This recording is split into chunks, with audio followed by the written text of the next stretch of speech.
ജ്യോതിഷ ഹസ്തരേഖ സംബന്ധമായ ഈ എളിയ വീഡിയോയിലേക്ക് എല്ലാവർക്കും സ്വാഗതം. ഇന്ന് പറയാൻ പോകുന്നത് ഈ വിവാഹ ബന്ധം, വിവാഹ ജീവിതം അല്ലെ ദാമ്പത്യ ബന്ധം നിലനിർത്താൻ, അതുപോലെ സമ്പത്തും ഐശ്വര്യം വരാനും ഞാനീ പറയുന്ന ഒരു പ്രത്യേക ദിവസം ദേവീക്ഷേത്രത്തിൽ ചില ലളിതമായ കാര്യങ്ങൾ ചെയ്താൽ മതി. നിങ്ങൾ ചെയ്ത് നോക്കുക. വിവാഹ ബന്ധം അല്ലെ ദാമ്പത്യ ബന്ധം ദീർഘദാമ്പത്യമായി നെടുമാംഗല്യമായി നിലനിർത്താൻ, പിന്നെ അതോടൊപ്പം സമ്പത്തും ഐശ്വര്യവും വരുവാനും ഈ ഒരു കാര്യം ചെയ്തു നോക്കുക. ഇന്നിപ്പം വിവാഹം പലപ്പോഴും വിവാഹം കഴിക്കുന്നവർ അതിനെക്കാട്ടിയും വേഗമാണ് ഡൈവോഴ്സ് ചെയ്യുന്നത്. മാത്രമല്ല, വിവാഹ ജീവിതത്തിൽ കുടുംബജീവിതത്തിൽ എപ്പോഴും കലഹം, പ്രശ്നം, വഴക്കുകൾ ഇതൊക്കെയാണ് മിക്കവാറും കുടുംബങ്ങളിൽ, എത്രയോ കുടുംബങ്ങളിൽ കാണുന്ന ഒരു കാര്യമാണ്. ഇങ്ങനെ വിവാഹ ബന്ധം, ദാമ്പത്യ ബന്ധം നശിക്കാതിരിക്കാനും എന്നും ജീവിത അവസാനം വരെ നല്ല രീതിയിലുള്ള ഒരു ദീർഘ ദാമ്പത്യം നിലനിൽക്കാനും, അതുപോലെ സമ്പത്തും ഐശ്വര്യം വരാനുള്ള ഒരു അതീവ രഹസ്യമായ എന്നാൽ വളരെ ലളിതമായ ഒരു കാര്യമാണ് പറയുന്നത്. ഏതൊരാൾക്കും ചെയ്യാവുന്ന കാര്യമാണ്. ഞാനിത് പറഞ്ഞു തരുന്നതിനൊരു കാരണം, ഇപ്പം എല്ലാ കുടുംബങ്ങളിലും ഭാര്യ ഭർത്തൃ ബന്ധങ്ങൾ നല്ല രീതിയിൽ അവർക്ക് പിന്നെ ചില ഈ പലതരത്തിലുള്ള ദുരിതങ്ങൾ വന്ന് ആ ബന്ധങ്ങൾ നശിക്കുന്നതായിട്ട് കാണുന്നുണ്ട്. ഇന്ന് ഒരുപാട് അനുഭവങ്ങൾ കാണുന്നുണ്ട്. പത്രത്തിലായിക്കോട്ടെ, ടി വിയിലായിക്കോട്ടെ ഒക്കെ നമ്മൾ ന്യൂസുകൾ വായിക്കുന്നുണ്ട്. അപ്പോഴേ ഈ പല കാരണങ്ങൾ കൊണ്ട് ഒരു കുടുംബജീവിതം നശിക്കാം. അത് പാടില്ല. ദീർഘമായിട്ട് ജീവിതം അന്ത്യം വരെ ഭാര്യയും ഭർത്താവും സന്തോഷമായിട്ട് നല്ല രീതിയിൽ ജീവിക്കുവാനും, അങ്ങനെ അതോടൊപ്പം സമ്പത്ത് ഐശ്വര്യം ഉണ്ടാകാനും, ആ കുടുംബത്തിൽ അവരുടെ സന്താനങ്ങൾക്കും എല്ലാം ഉയർച്ച ഉണ്ടാകാനും, അതിന് ദേവിയുടെ ഒരു പ്രത്യേക ദിവസത്തെ ദേവിക്ക് ചില കാര്യങ്ങൾ ചെയ്താൽ ദേവിയുടെ അനുഗ്രഹം കൊണ്ട് സാധിക്കും. പരാശക്തിയുടെ അനുഗ്രഹം കൊണ്ട്.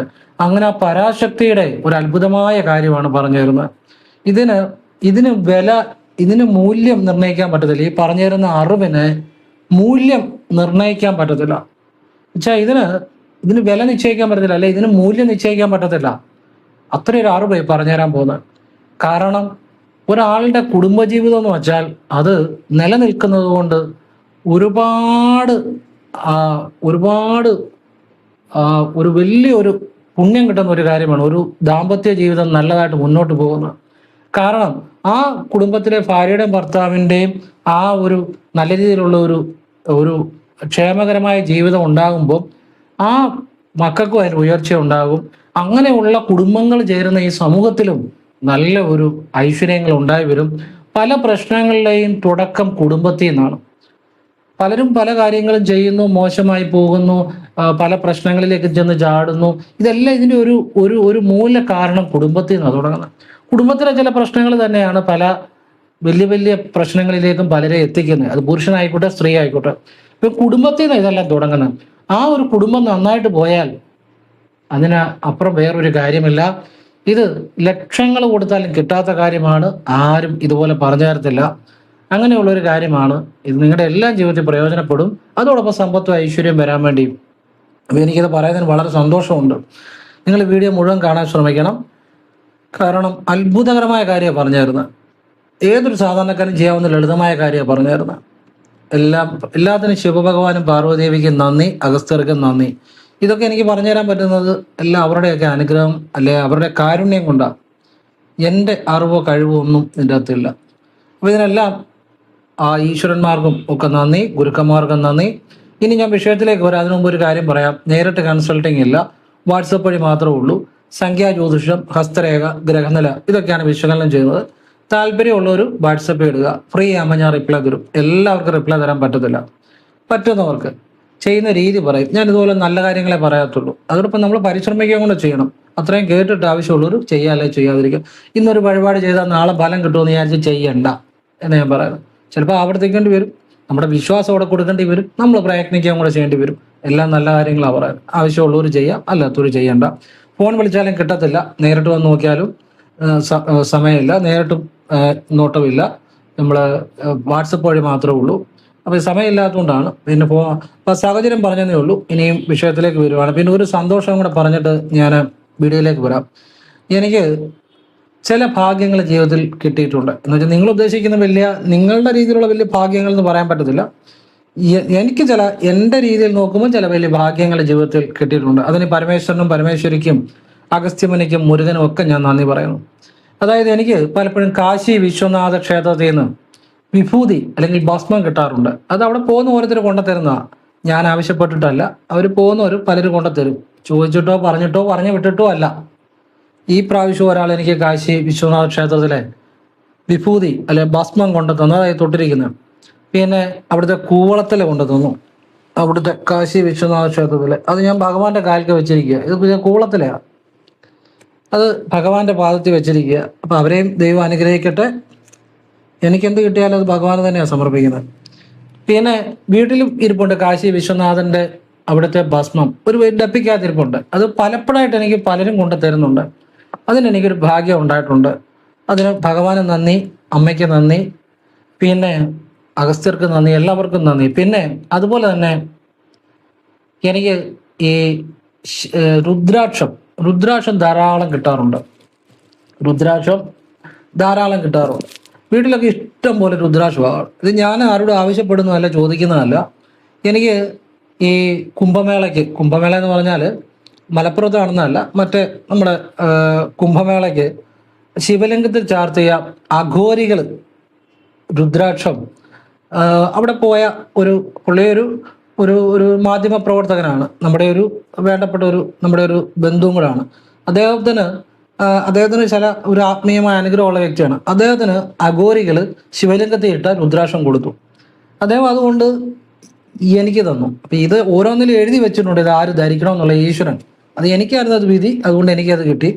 പിന്നെ നാഗാ സന്യാസിമാർ ഉപയോഗിച്ചിരുന്ന രുദ്രാക്ഷം, അത് എനിക്ക് കിട്ടി. അങ്ങനെ ലോകത്തിന്റെ അങ്ങനെ ആ പല ഭാഗത്തു നിന്നും ശിവനുമായി ബന്ധപ്പെട്ട പല കാര്യങ്ങളും എത്തിച്ചേരാറുണ്ട്. ഒന്നും ആവശ്യപ്പെട്ടിട്ടോ ചോദിച്ചിട്ടോ പറഞ്ഞു വിട്ടിട്ടോ അല്ല, അത് നമ്മളിലേക്ക് എത്തിച്ചേർന്ന ചില കാര്യങ്ങളാണ്. എല്ലാത്തിനും പരമേശ്വരനും നന്ദി. പിന്നെ അതിനൊക്കെ കാരണക്കാരായ ആ കൊണ്ടുവരുന്ന ആളുകൾക്കും നന്ദി, മഹത്വം എല്ലാവർക്കും. ഞാനൊരു സന്തോഷം പങ്കുവെച്ചതേ ഉള്ളൂ. ഇനി വിഷയത്തിലേക്ക് വരാം. ഇപ്പോഴേ മലയാള മാസം അവസാന ചൊവ്വാഴ്ച ശ്രദ്ധിച്ച് കേട്ടോ. ഇതൊരു കുടുംബജീവിതം, ദീർഘമായിട്ട് ജീവിതം മുഴുവൻ സന്തോഷത്തോടെ ഒരാപത്തുകളോ ദുരിതങ്ങളോ ഒന്നും ഉണ്ടാകാതെ ജീവിതം മുഴുവൻ സന്തോഷമായിട്ട് ജീവിച്ചു തീർക്കാനുള്ള ഒരു വിദ്യ പറഞ്ഞു തരുന്നത്. മലയാള മാസം അവസാനത്തെ ചൊവ്വാഴ്ച ഭദ്രകാളി ക്ഷേത്രത്തിൽ പോവുക. നിങ്ങളുടെ വീടിൻ്റെ അടുത്തുള്ള ഭദ്രകാളി. അപ്പം അന്ന് നിങ്ങൾ സാധിക്കുമെങ്കിൽ അന്ന് വ്രതം എടുക്കണം. നിങ്ങൾക്ക് പറ്റുമെങ്കിൽ, ഇപ്പം മരുന്നൊന്നും കഴിക്കുന്നവരാണെങ്കിൽ വ്രതം എടുക്കണമെന്ന് ഞാൻ പറയത്തില്ല. അപ്പം മരുന്നൊന്നും കഴിക്കാത്തവരാണെങ്കിൽ ആരോഗ്യസ്ഥിതി അനുകൂലമുള്ളവർ വ്രതം എടുക്കുക. അപ്പം മരുന്ന് കഴിക്കുന്നവർക്ക് സമയത്തിന് ഭക്ഷണം കഴിക്കണം, ആഹാരം കഴിക്കണം, അവർ വ്രതം എടുക്കണമെന്ന് ഞാൻ പറയത്തില്ല. അമ്മയെ വിളിച്ചാൽ മതി, ഭക്തി മതി, ആഹാരമൊക്കെ കഴിക്കുക, അവർ വ്രതം എടുക്കണ്ട. ആരോഗ്യസ്ഥിതി അനുകൂലമുള്ളവർ അന്നേ ദിവസം വ്രതം എടുക്കാൻ ശ്രദ്ധിക്കുക. ഒരിക്കലെടുത്താൽ മതി. തലേദിവസം വൈകിട്ട് തൊട്ടേ ഒരിക്കലെടുക്കാം. തലേദിവസം വൈകിട്ട് അരി ചേരാത്ത ആഹാരം, ചപ്പാത്തി, ഫ്രൂട്ട്സ് ഒക്കെ കഴിക്കാം, വെള്ളം കുടിക്കാം. മലയാള മാസം അവസാനത്തെ ചൊവ്വാഴ്ച അന്നേ ദിവസം തലേദിവസം വൈകിട്ട് തൊട്ട് വ്രതം എടുക്കുക. ഇനി അന്നേ ദിവസം വെളുപ്പിനെ എഴുന്നേക്കണം. എഴുന്നേറ്റിട്ട് ആദ്യം ഗണപതിയെ വിളിക്കണം. ഓം വിനായകായ നമ, വിനായകരെ പ്രണാമം, ഗണപതിയുടെ അനുഗ്രഹം വാങ്ങണം. നമ്മൾ പ്രാർത്ഥിച്ചാൽ മതി. അതിനുശേഷം ഞാനീ പറയുന്ന ഒരു വിദ്യ ചെയ്യണം. നിങ്ങൾ കുളി കഴിഞ്ഞ് കുളിമുറി എന്നുകൊണ്ട് നിങ്ങൾ ചെയ്യാനുള്ള പ്രാർത്ഥനകളെല്ലാം ചൊല്ലിക്കഴിഞ്ഞ് വസ്ത്രം എടുത്തുകൊണ്ട് തന്നെ കിഴക്കോട്ട് തിരിഞ്ഞു നിന്നു നിങ്ങൾ അല്പം വെള്ളം എടുത്തിട്ട്, സ്വല്പം മതി, അത് നിങ്ങളുടെ വലത് കൈയുടെ ചൂണ്ടുവിരലൊന്ന് തൊടിയിച്ച്, നിങ്ങളുടെ വലത് കൈയുടെ ചൂണ്ടുവിരൽ, ചിലപ്പോൾ വീഡിയോ കാണുമ്പോൾ ഇതെൻ്റെ ഇടത് കൈയായിട്ട് തോന്നും, അത് വീഡിയോ തോന്നുന്നതാണ്, പറയുന്ന കേൾക്കുക. നിങ്ങളുടെ വലത് കൈയുടെ ചൂണ്ടുവിരലിൽ അല്പം വെള്ളം തൊടിയിച്ച് നിങ്ങളുടെ പുരികമധ്യത്തിൽ തൊട്ട് ഇങ്ങനെ ഒന്ന് വലത്തോട്ട് ചുറ്റി കൈ തൊട്ടുകൊണ്ട് തന്നെ ഓം ഹ്രീം യോഗിനി യോഗേശ്വരി യോഗഭയങ്കരി സകല സ്ഥാവര ജംഗമസ്യ മുഖഹൃദയം മമവശം ആകർഷ്യ സ്വാഹ. ഈ മന്ത്രം ഒന്ന് ജപിക്കുക. ജപിച്ചു കഴിഞ്ഞ് അമ്മേ ദേവി പരാശക്തി, അവിടുത്തെ ചിന്തിക്കുമ്പോൾ തന്നെ എനിക്ക് സന്തോഷമാണ്. അമ്മേ ദീർഘദാമ്പത്യം നൽകണേ, ദീർഘായുസ് നൽകണേ, സർവ്വതും മംഗളമാക്കി തരണേ. അമ്മയ്ക്ക് കോടി നന്ദി, മഹത്വം, അമ്മേ പരാശക്തി എന്ന് പ്രാർത്ഥിച്ച്, പരാശക്തി അമ്മേ പാർവതി ദേവി ദിവ്യ മാതാവേ എന്ന് പ്രാർത്ഥിച്ച് അമ്മയ്ക്ക് നന്ദിയും പറഞ്ഞ് ശേഷം ഈ കൈ എടുക്കാവുള്ളൂ. ഈ വിദ്യ രാവിലെ ചെയ്യുക. എന്നിട്ട് ക്ഷേത്രത്തിൽ പോകണം. ക്ഷേത്രത്തിൽ പോയി അന്നേ ദിവസം അമ്മയ്ക്ക് ചെയ്യേണ്ട പ്രധാന കാര്യം ചുവന്ന പൂക്കൾ കൊണ്ടുള്ള മാല, ചുവന്ന പൂക്കൾ കൊണ്ടുള്ള അർച്ചന, ഇതാണ് പ്രധാനം. അപ്പം നിങ്ങൾ എന്ത് ചെയ്യാം, ചെമ്പരത്തിമാല ഉണ്ടെങ്കിൽ ചെമ്പരത്തിമാല സമർപ്പിക്കുക. ഇപ്പം മലബാറിലോട്ടൊക്കെ ചെന്നാൽ പലരും പറയാറുണ്ട് ചെമ്പരത്തിമാല കിട്ടാറില്ല. ഇനിയിപ്പം തിരുവനന്തപുരം സൈഡിലോട്ടൊക്കെ പോയാൽ ചിലർ പറയും ഞങ്ങളിവിടെ ചെമ്പരത്തിമാലയ്ക്ക് 10 രൂപയുള്ളൂ, അവിടെ 100 രൂപയും 500 രൂപയൊക്കെ ചോദിക്കുമെന്ന്. എനിക്കറിയത്തില്ല. അപ്പം അങ്ങനെ ചോദിക്കുന്നുണ്ടെങ്കിൽ നിങ്ങൾ വീട്ടിൽ നിന്നൊരു ചെമ്പരത്തി കെട്ടിക്കൊണ്ട് പോവുക. അത് നിങ്ങളുടെ സൗകര്യം പോലെ ചെയ്യുക. എന്തായാലും നമ്മളിവിടെയൊക്കെ 10 രൂപയൊക്കെയുള്ളൂ ചെമ്പരത്തിമാലയ്ക്ക്. എന്തായാലും നിങ്ങളുടെ സൗകര്യം പോലെ ചെയ്യുക. അപ്പം അല്ലെങ്കിൽ ചെമ്പരത്തിമാലയിൽ ചുമന്ന പൂക്കൾ കൊണ്ടുള്ള അർച്ചന ചെയ്യാൻ തിരുമേനി ഏർപ്പാട് ചെയ്യുക. പിന്നെ രക്തപുഷ്പാഞ്ജലി ചെയ്യുക, കടുംപായസം ചെയ്യുക. അമ്മയ്ക്ക് കുങ്കുമം കൂടെ സമർപ്പിക്കണം. കുങ്കുമം 1 വെറ്റ 1 പാക്ക ദക്ഷിണ നടക്കി വെക്കുക. ഇത് അന്നേ ദിവസം രാവിലെ ചെയ്യുക. ആ ഒരു ദിവസം അങ്ങനെ മലയാള മാസത്തിലെ അവസാന ചൊവ്വാഴ്ച മാസത്തിൽ 1 വീതം രാവിലെ ഇത് ചെയ്യുക. അമ്മയെ വിശ്വസിക്കുക. പിന്നെ ഈ ഭദ്രകാളിയുടെ ഈ ഓം ഹ്രീം യോഗിനി എന്നുള്ള ഈ വിദ്യയില്ലേ, അത് ദിവസം വേണം ചെയ്യാം. കുളി കഴിഞ്ഞ് തലതോർത്തി കഴിഞ്ഞ് കുളിമുറിയിൽ നിന്ന് കിഴക്കോട്ട് തിരിഞ്ഞാണ്. അപ്പം ഇത് എന്തിനാന്ന് ചോദിച്ചു കഴിഞ്ഞാൽ, നിങ്ങളുടെ ജീവിതത്തിൽ ദീർഘദാമ്പത്യം ഉണ്ടാകാൻ, അതുപോലെ തന്നെ ഈ പലപ്പോഴും കല്യാണം കഴിക്കുന്നതിനെക്കാട്ടും വേഗത്തിലാണ് ഡൈവോഴ്സ് ചെയ്യുന്നത്. അതൊരു ഫാഷൻ പോലെ ആയിട്ടുണ്ട്. കാരണം കഴിക്കുന്നതിനേക്കാൾ സ്പീഡിലാണ് ഡൈവോഴ്സ്. അങ്ങനെയാണ് പലതൊന്നും ഒരുപാട് നമ്മൾ വാർത്തയിലും പത്രത്തിലും അല്ല നമ്മുടെ ചുറ്റിലും കാണുന്ന ചില കാര്യങ്ങളാണ്. അപ്പം അത് ഒരു കാലഘട്ടത്തിൻ്റെ പുരോഗതിയല്ല, അതൊരു ഒരു മൂല്യച്യുതിയാണ്, ബന്ധങ്ങളുടെ ഒരു മൂല്യച്യുതിയാണ്. അപ്പം അത് ഒരു ദീർഘമായ ഒരു ദാമ്പത്യ ജീവിതം നല്ല രീതിയിൽ ഉണ്ടാകാനും ഒരു കുടുംബം നിലനിൽക്കാനും, പിന്നെ അതോടൊപ്പം ഈ സമ്പത്തും ഐശ്വര്യവും ഉയർച്ചയും ഒക്കെ വരാനും ഉപകരിക്കും. എല്ലാവിധ നന്മകളും ദൈവികമായ അനുഗ്രഹങ്ങളും ദൈവികമായ ഒരു സഹായവും ഒക്കെ ഉണ്ടാകാൻ ഉപകരിക്കും. ഞാനിത് പറഞ്ഞു തരുന്ന ഒരുപാട് കുടുംബങ്ങൾ, ഭാര്യ ഭർത്താക്കന്മാർ ഒക്കെ ദീർഘമായിട്ട് ജീവിച്ച് ജീവിത അന്ത്യം വരെ ജീവിച്ച് നല്ല രീതിയിൽ ജീവിച്ച് ദീർഘദാമ്പത്യത്തോടെ ജീവിക്കണം എന്ന പ്രാർത്ഥനയിലാണ്. അതോടൊപ്പം സമ്പത്തും ഐശ്വര്യവും എല്ലാം ഉണ്ടാകും. ഒരു ദോഷങ്ങളും അവരെ ബാധിക്കാതെ പരാശക്തിയുടെ അനുഗ്രഹം ഉണ്ടെങ്കിൽ അത് സാധ്യമാണ്. അതുകൊണ്ടാണ് ഈ പരാശക്തിയുടെ വിദ്യ പറഞ്ഞതെന്ന്. ഇത് പാർവതി ദേവി തന്നെയല്ല എല്ലാം കേട്ടോ. പരാശക്തി എന്ന് പറഞ്ഞാൽ എല്ലാം പാർവതി ദേവി തന്നെയാണ്. അപ്പോൾ അമ്മയെ ദിവ്യ മാതാവെന്നും കൂടെ വിളിക്കണം. പരാശക്തി അമ്മേ, പാർവതി ദേവി, ദിവ്യ മാതാവേ. സ്വന്തം അമ്മയോട് വിളിക്കുന്ന സ്നേഹത്തോട്, സ്വന്തം അമ്മയോട് സ്നേഹം എത്ര പേർക്ക് ഉണ്ടെന്ന് എനിക്കറിയത്തില്ല. സ്നേഹം ചിലപ്പം സ്വന്തം അമ്മയോട് വിളിക്കുന്ന സ്നേഹത്തോടെ എന്ന് പറഞ്ഞാൽ ചിലർക്ക് സ്വന്തം അമ്മയെ കണ്ണെടുത്താൽ കണ്ടുകൂടായിരിക്കും. അതുകൊണ്ട് ഞാൻ ആ പറഞ്ഞതിൽ ഒരു മാറ്റം വരുത്തുകയാണ്. നിങ്ങൾ അമ്മയെ എത്ര ആത്മാർത്ഥമായിട്ട് സ്നേഹിക്കുന്നവർ ആ സ്നേഹത്തോടു കൂടി വിളിക്കുക. എന്ന് വെച്ചാൽ അതുപോലെ സ്നേഹത്തോടു കൂടി വേണം പ്രാർത്ഥിക്കാൻ. മനസ്സിലായില്ലേ? നിങ്ങൾ അമ്മയെ സ്നേഹിക്കുന്നവരും ഉണ്ടല്ലോ, കുറച്ച് പേരെങ്കിലും ഉള്ളൂ മാതാപിതാക്കളോട് ദേഷ്യമൊന്നും ഇല്ലാത്തത്. അപ്പം സ്നേഹിക്കുന്നവർക്ക് മനസ്സിലാകും അത് എത്ര സ്നേഹിക്കുന്ന ആ സ്നേഹത്തോടു കൂടി നിങ്ങൾ ഈ പ്രാർത്ഥന ചൊല്ലണം. അപ്പം ഇത് നിങ്ങൾക്ക് ജീവിതത്തിൽ ഗുണം ചെയ്യുന്ന ഒരു കാര്യമാണ്. ഇത് പുരുഷന്മാർക്കും സ്ത്രീകൾക്കും, അതായത് ഭർത്താവിനും ഭാര്യയ്ക്കും ഒക്കെ ചെയ്യാം. അല്ലാതെ എല്ലാവർക്കും ചെയ്യാം. അല്ലാതെ ഭാര്യയ്ക്ക് മാത്രമല്ല, ഭർത്താവിനും ചെയ്യാം. നല്ലൊരു വിശ്വാസത്തോടെ ചെയ്തവർക്കൊക്കെ നല്ലൊരു ജീവിതം ഉണ്ടാകാൻ അത് ഉപകരിക്കും. പിന്നെ നിങ്ങൾക്ക് അന്നേ ദിവസം നിങ്ങളൊരു അന്നദാനം ചെയ്യുന്ന നല്ലതാണ്. അത് പെട്ടെന്ന് ഫലം അന്നദാനം കൂടെ ചെയ്ത്, അന്നദാനത്തിനകത്ത് ചില കാര്യങ്ങളുണ്ട്. അന്നദാനം ചെയ്താൽ പെട്ടെന്ന് ഫലം ഉണ്ടാകും. പറ്റുന്ന പോലെ മതി. അന്നദാനം കൂടെ ചെയ്താൽ നിങ്ങൾക്ക് ആ വ്രതം കൊണ്ട് അല്ലെ ആ ദിവസത്തെ പ്രാർത്ഥന കൊണ്ട് പെട്ടെന്ന് ഫലം ഉണ്ടാകും എന്നുള്ളതാണ്. ഈ വെളുത്തവാവ് കഴിഞ്ഞ് വരുന്ന അഷ്ടമി ശിവന് ചില കാര്യങ്ങൾ ചെയ്താൽ പെട്ടെന്ന് ജീവിതത്തിലെ കുടുംബപരമായ കുടുംബത്തെ ഗ്രസിച്ചിരിക്കുന്ന അല്ലെ കുടുംബത്തെ ഇല്ലാതാക്കുന്ന ഏതെങ്കിലും നെഗറ്റീവ് ശക്തികളുടെ സ്വാധീനം ആ കുടുംബത്തിലുണ്ടെങ്കിൽ മാറിക്കിട്ടും എന്നാണ് വെളുത്തവാവ് കഴിഞ്ഞ് വരുന്ന അഷ്ടമി, കറുത്തപക്ഷ അഷ്ടമി. ശിവക്ഷേത്രത്തിൽ രാവിലെ കൂവളത്തിലാർച്ചന, മൃത്യുഞ്ജയാർച്ചന, കരിക്കഭിഷേകം, ജലധാര, പിൻവിളക്ക് ഇത് ചെയ്ത് പ്രാർത്ഥിച്ചാൽ ഭഗവാന്റെ അനുഗ്രഹം കൊണ്ട് ആ കുടുംബത്തെ ഗ്രസിച്ചിരിക്കുന്ന നെഗറ്റീവ് എനർജികളുടെ സ്വാധീനം ഏതെങ്കിലും ഉണ്ടെങ്കിൽ നമ്മൾ പറയത്തില്ലേ, എന്തോ ഒരു കുഴപ്പമുണ്ട്, എന്തോ ചില ഒരു നെഗറ്റീവ് എനർജികളുടെ സ്വാധീനമാണ് എന്നൊക്കെ പറയത്തില്ലേ ചില കുടുംബങ്ങൾ ക്ഷയിക്കാൻ. അങ്ങനെയുള്ള ഒരു സാഹചര്യങ്ങളൊക്കെ മാറി, അതായത് വലിയൊരു നാശത്തിലേക്ക് അല്ലെ ക്ഷയത്തിലേക്ക് പോകുന്ന കുടുംബങ്ങളൊക്കെ രക്ഷപ്പെട്ടു വരും. അതൊരു രഹസ്യമാണ്. അതായത് വെളുത്തവാവ് കഴിഞ്ഞ് വരുന്ന അഷ്ടമിക്ക് ശിവക്ഷേത്രത്തിൽ വഴിപാട് ചെയ്താൽ ഫലം പെട്ടെന്നാണ്. അന്ന് വേണമെങ്കിൽ നിങ്ങൾക്ക് ഭഗവാനെ രാവിലെ ഒരു 6-നും 7-നും ഇടയ്ക്ക് ചെയ്യുവാണെങ്കിൽ നല്ലതാണ്. പറ്റുമെങ്കിൽ ഒരു അന്നദാനവും കൂടെ ചെയ്താൽ നല്ലതാണ്. പെട്ടെന്ന് ഫലം, അന്നദാനത്തിനകത്ത് കാര്യമുണ്ട് കേട്ടോ. നമ്മളെ പെട്ടെന്ന് ഫലം കിട്ടുമെന്നുള്ളതാണ് ഒരു രഹസ്യമാണ് അത്. അന്നദാനം എന്ന് പറഞ്ഞാൽ ഏറ്റവും മഹത്തായ ദാനങ്ങളിൽ ഒന്നാണ്. കാരണം അന്നം എന്ന് വെച്ചാൽ തന്നെ ബ്രഹ്മമാണ്. അന്നം ബ്രഹ്മമാണ്. അന്നമാണ് ഏറ്റവും ബേസിക് ആയിട്ടുള്ള നീഡ്, അല്ലേ? ബേസിക് ആയിട്ടുള്ള ഒരു നീഡെന്ന് പറഞ്ഞാൽ അന്നം തന്നെ, ആഹാരം തന്നെയാണ്. അപ്പോൾ ഈ അന്നദാനം എന്ന് വെച്ചാൽ അത് ഏറ്റവും മഹത്തായ ദാനമാണ്. അത് പൂർണ്ണ മനസ്സോടുകൂടി ചെയ്യണമെന്ന് മാത്രം. അതിന് പ്രത്യേക ശക്തിയാണ്. അന്നദാനം ചെയ്താൽ പെട്ടെന്ന് പിതൃക്കളുടെ അനുഗ്രഹം ഉണ്ടാകും, ദേവതകളുടെ അനുഗ്രഹം ഉണ്ടാകും, ഗുരുക്കന്മാരുടെ അനുഗ്രഹം ഉണ്ടാകും. അന്നദാനം ഏറ്റവും മഹത്തായ ദാനങ്ങളിൽ ഒന്നാണ്. അപ്പം അത് നിങ്ങൾ ഞാനീ പറഞ്ഞ വഴിപാട് പറഞ്ഞ ദിവസങ്ങളിൽ അതുകൂടി പറ്റുന്നവർ ചെയ്താൽ അത് വളരെ ഗുണമുണ്ടാകും. അതുപോലെ തന്നെ അമാവാസി ദിവസങ്ങളിൽ ഭദ്രകാളി ക്ഷേത്രം നിങ്ങൾ നിർബന്ധമായി ദർശനം നടത്തണം കേട്ടോ. അത് എന്തിനാണെന്നറിയോ? ഈ കടബാധ്യതകളും ദാരിദ്ര്യവും ദുരിതങ്ങളും മാറാൻ ഏറ്റവും നല്ലതാണ്.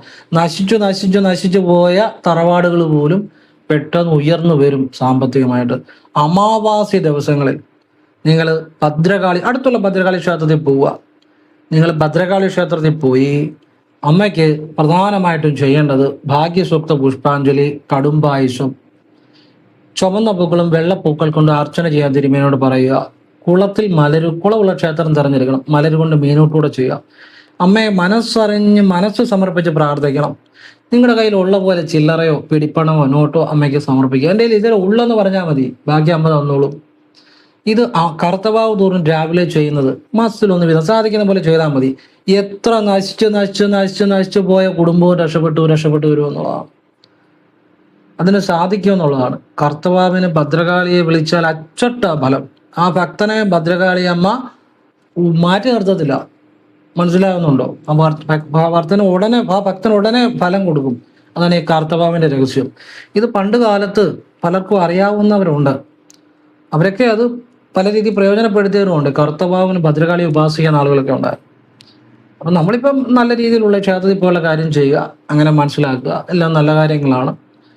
നമ്മൾ എപ്പോഴും അറിവ് സ്വീകരിക്കുമ്പോൾ നല്ല അറിവുകൾ സ്വീകരിക്കണം. ഇന്ന് ദൈവത്തിൻ്റെ പേരിൽ ഏറ്റവും കൂടുതൽ ചൂഷണം നടക്കുന്നത്, ദൈവത്തിൻ്റെ പേര് പറഞ്ഞാൽ ഏറ്റവും കൂടുതൽ പറ്റിക്കലും ചൂഷണവും നടത്തുന്നത്. ഇതിനൊന്നും ശിവനോ ഭദ്രകാളിയൊന്നും ഉത്തരവാദികളല്ല. അവനവൻ ഉത്തരവാദി, പിന്നെ പറ്റിക്കുന്ന ഒരു ഉത്തരവാദി. ഈശ്വരൻ്റെ പേര് പറഞ്ഞാൽ ഇന്ന് ആത്മീയതയാണ് ഏറ്റവും കൂടുതൽ ചൂഷണം ചെയ്യുന്ന ഒരു മേഖല. അതുകൊണ്ട് നിങ്ങൾ നല്ല കാര്യങ്ങൾ എപ്പോഴും മനസ്സിലാക്കണം, നല്ലത് ചെയ്യണം, നല്ലതിൻ്റെ പുറകെ പോകാവുള്ളൂ. ജീവിതത്തിലെ ഏറ്റവും വലിയ ദുരന്തം എന്നാന്ന് ചോദിച്ചു കഴിഞ്ഞാൽ തെറ്റായ കാര്യങ്ങളുടെ പുറകെ പോകുക എന്നുള്ള. ബുദ്ധിയില്ലാത്തോ അറിവില്ലാത്തോ കഴിവില്ലാത്തോ പണമില്ലാത്തോ അല്ല, തെറ്റായ കാര്യങ്ങളുടെ പുറകെ പോകുന്നതാണ് ജീവിതം നശിക്കാൻ ഏറ്റവും പ്രധാന കാര്യം. ചിലപ്പോൾ ഒരു നല്ല കാര്യം പറയുന്ന ഒരു സുഹൃത്തിനെ വിശ്വസിക്കത്തില്ല. നമ്മളെ കുഴി ചാടിക്കുന്ന ഒരു സുഹൃത്തിനോടായിരിക്കും കൂടുതൽ വിശ്വാസം. പിന്നെ കുഴി ചാടിക്കഴിഞ്ഞ് മനസ്സിലായിട്ട് കാര്യമില്ല. അപ്പം നമ്മളെപ്പോഴും നല്ല കാര്യങ്ങളെ ഫോളോ ചെയ്യണം. പൊതുവെ പറഞ്ഞെന്നുള്ളൂ കേട്ടോ. പലതും പറയും, അതിൻ്റെ ഒന്നും പുറകെ പോകരുത്. എൻ്റെ ശ്രദ്ധയിൽപ്പെട്ട ഒരു കാര്യമുണ്ട്. ഈ സുഹൃത്തുക്കൾ നല്ല സുഹൃത്തുക്കളാണെങ്കിൽ നമുക്കും നല്ല അതിൻ്റെ ഗുണമുണ്ടാവും. സുഹൃത്തുക്കളെ തിരഞ്ഞെടുക്കുമ്പോൾ വളരെ ശ്രദ്ധിക്കണം. മോശം സുഹൃത്തുക്കളാണെന്നുണ്ടെങ്കിൽ പല ദൈവാധീനം ഇല്ലെങ്കിൽ പെട്ടെന്ന് പോയി ആപത്തിൽ പലരും ചാടി ഞാൻ കണ്ടിട്ടുണ്ട്. ദൈവാധീനം ഉണ്ടെങ്കിൽ രക്ഷപ്പെട്ടു വരുമെന്നുള്ളതാണ്. ഇപ്പം പ്രത്യേകിച്ച് പുരുഷന്മാർ, ആൺകുട്ടികളാണെങ്കിലും അവർക്ക് സുഹൃത്തുക്കൾ ഉണ്ടാവും.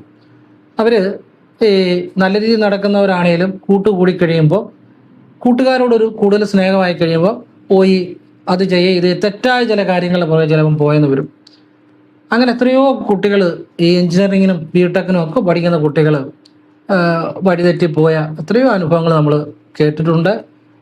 അതുപോലെ തന്നെ ഞാൻ ശ്രദ്ധിച്ച ഒരു കാര്യമാണ് പെൺകുട്ടികൾക്ക് കൂട്ടുകാരികൾ കൂടുതലും പെൺകുട്ടികൾ ആയിരിക്കുമല്ലോ. അപ്പം ഈ കൂട്ടുകാരികൾ പ്രശ്നക്കാരായാൽ ഏറ്റവും അപകടമാണ്. കാരണം അത് വളരെ അപകടമാണ്. കാരണം ഈ പെൺകുട്ടികളുടെ കൂട്ടത്തിലുള്ള കൂട്ടുകാരികൾ പെൺകുട്ടികളാകുമ്പോൾ വീട്ടുകാരും അധികം ശ്രദ്ധിക്കത്തില്ല. പക്ഷെ അവിടെ വലിയൊരു അപകടം പതുങ്ങിയിരിക്കണം. നല്ല കൂട്ടുകാരികളാണെങ്കിൽ കുഴപ്പമില്ല, നല്ലതല്ലെങ്കിൽ അത് വലിയ അപകടമാണ്. ഈ കുട്ടികളെ വഴിതെറ്റിക്കാൻ ഏറ്റവും എളുപ്പമാണ് പെൺകുട്ടികളെ കൂട്ടുകാരികളായിട്ട്, ഈ കൂട്ടുകാരികളായിട്ട് വരുന്ന പെൺകുട്ടികൾ നല്ലതല്ലെങ്കിൽ ഏറ്റവും പെട്ടെന്ന് ആ ആപത്തിൽ കൊണ്ട് ചാടിക്കാൻ ഒരു സാധ്യത ഉള്ള കാര്യം. അത് നല്ല പെൺകുട്ടികൾക്ക് തന്നെ നല്ല കൂട്ടുകാരികളായിട്ടുള്ള പെൺകുട്ടികളാണെങ്കിൽ നല്ലത് തന്നെ. പക്ഷെ ചിലരുണ്ട് ഈ പോയി പല പല കാര്യങ്ങളിലും പോയി ചാടിക്കുക. പിന്നെ ഞാൻ ഏറ്റവും കണ്ടിരിക്കുന്ന ഒരു കാര്യം, ഇപ്പോൾ ഒരു പെൺകുട്ടി നല്ലതായിട്ട് പഠിക്കുകയെന്ന് വിചാരിച്ചു, പഠിച്ച് നേവറേജോനെ വരികയാണെങ്കിൽ ചില കൂട്ടുകാരികളുണ്ട്.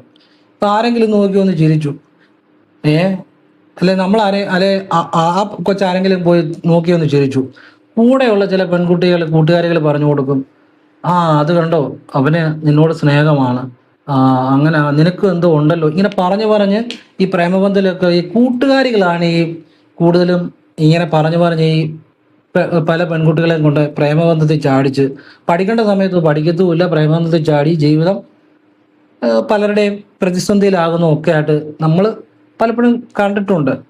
അപ്പം ഇതിന് എപ്പോഴും കൂട്ടുകെട്ടുകൾ ശ്രദ്ധിക്കണം. നല്ല കൂട്ടുകാരികൾ ആൺകുട്ടികളാണേലും പെൺകുട്ടികളാണേലും അവർക്ക് കൂട്ടുകാരനോ കൂട്ടുകാരിയോ നല്ലവരായിട്ടുള്ളതാണ്, ഒരു കുഴപ്പമില്ല. പക്ഷെ നമുക്ക് ആരുടെ മനസ്സിനകത്ത് കയറി നോക്കാൻ പറ്റത്തില്ല. അതുകൊണ്ട് നമ്മൾ ചെയ്യേണ്ട കാര്യം, ഒന്ന്, നമ്മൾ അമിതമായിട്ട് ആരെയും വിശ്വസിക്കരുത്.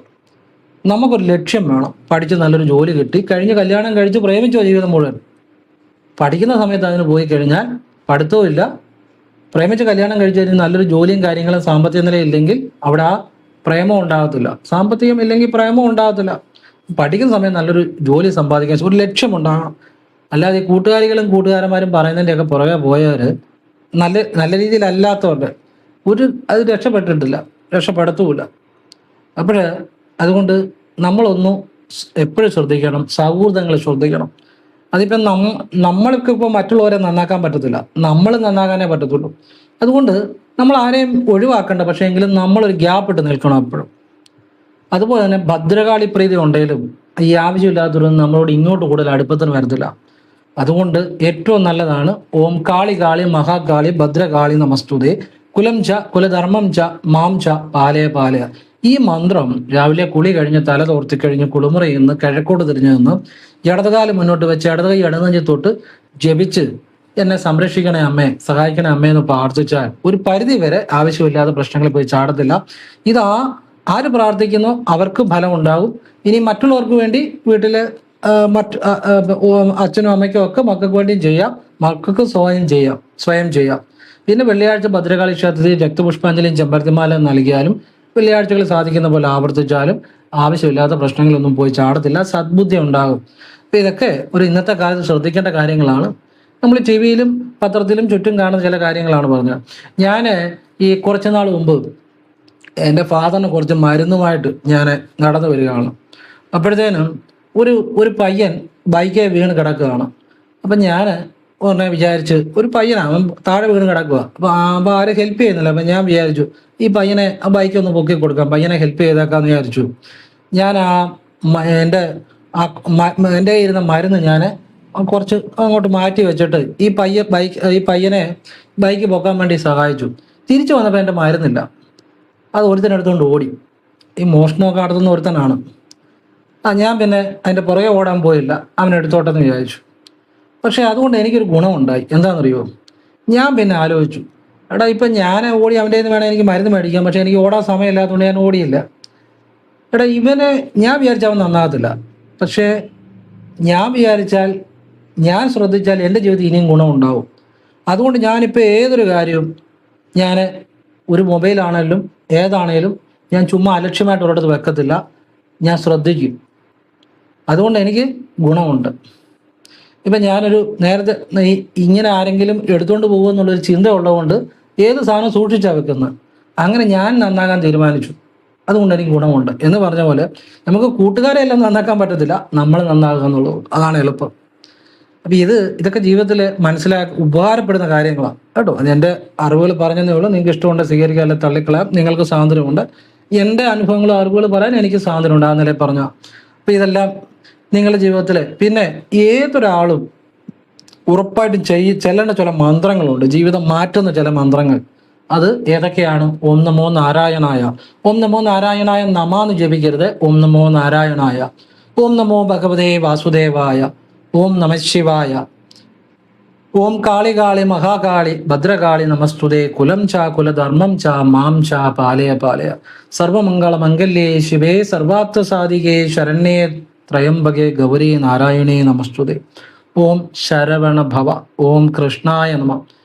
കുറഞ്ഞ പക്ഷേ ഇത്രയും മന്ത്രങ്ങളെങ്കിലും എല്ലാവരും വീട്ടിൽ നിത്യവും ജപിക്കണം. പിന്നെ ബാക്കി ഏതും എല്ലാ മന്ത്രങ്ങളും ജപിക്കാൻ നല്ലത് തന്നെയാണ്. ഇപ്പൊ ഈ പ്രാർത്ഥനയും കാര്യങ്ങളൊന്നും ഇല്ലാത്തവരുടെ കാര്യം ഞാൻ ഉദ്ദേശിക്കുന്നത്. ഇത്രയും മന്ത്രങ്ങൾ ജപിച്ചാൽ അവരുടെ ജീവിതത്തിൽ എല്ലാ ഐശ്വര്യങ്ങളും ഉണ്ടായി വരും. പിന്നെ നമുക്ക് എത്ര മന്ത്രങ്ങളും എല്ലാം ജപിക്കാൻ, അത് തെറ്റൊന്നുമില്ല. കുറഞ്ഞ പക്ഷം ഇത്രയെങ്കിലും ജപിക്കണം. പിന്നെ നിങ്ങൾ ജപിക്കുന്ന മന്ത്രങ്ങൾ കൂടുതൽ ജപിക്കുന്നവർ മറ്റു കാര്യങ്ങളൊക്കെ ചെയ്യാൻ കുഴപ്പമൊന്നുമില്ല. പക്ഷേ ഇത്രയെങ്കിലും ജപിച്ചാൽ അതിൻ്റെ ഫലം ഉണ്ടാകും. ഇത്രയും മന്ത്രങ്ങളിലെങ്കിലും കുറഞ്ഞ് അറിഞ്ഞിരിക്കണം കേട്ടോ. അതിൻ്റെ അകത്തൊക്കെ കാര്യമുണ്ട് എല്ലാവരെയും. പിന്നെ ഓം അഗത്തീശായ നമ. ഓം അഗത്തീശായ നമ.